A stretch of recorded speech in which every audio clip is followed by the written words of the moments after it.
Salut, c'est Alex. Aujourd'hui, on évite le pire, les tuyaux qui gèlent et qui éclatent.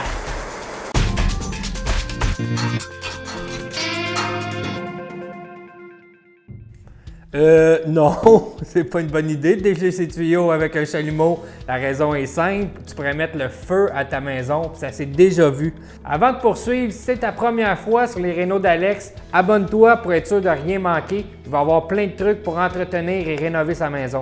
Les tuyaux qui gèlent, ça arrive souvent dans les vieilles maisons. En fait, ça arrive dans les places mal isolées. Le problème, si les tuyaux gèlent, c'est que l'eau devient de la glace expand et peut faire éclater le tuyau et là, c'est le dégât. Première chose à faire si on remarque que nos tuyaux sont gelés, en fait, c'est de trouver l'endroit où le tuyau est gelé.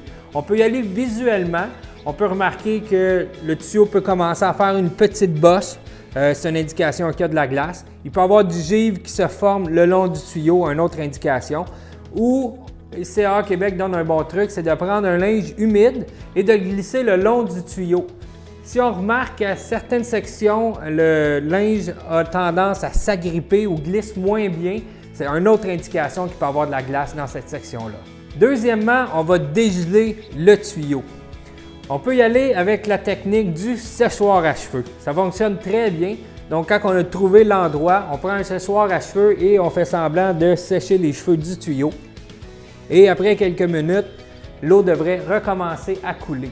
Si, malheureusement, c'est gelé derrière un mur ou derrière un cabinet de cuisine, mais là, on n'aura pas le choix d'amener de l'air chaud là. Donc, peut-être qu'il va falloir ouvrir une partie du cabinet ou encore ouvrir une partie du mur pour pouvoir rentrer l'air chaud pour dégeler ce tuyau-là.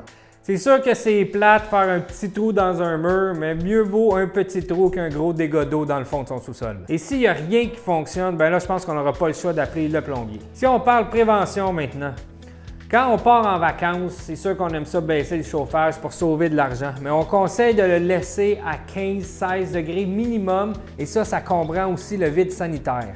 Un autre truc, c'est de laisser les portes d'armoire ouvertes. En fait, ceux que vous savez qu'il y a des tuyaux cachés derrière. Comme ça va permettre à l'air chaud de circuler et ça devrait empêcher les tuyaux de geler. Pour les tuyaux qui sont susceptibles de geler, on peut mettre un isolant autour du tuyau ou encore on peut mettre un fil chauffant qui est assez simple à installer.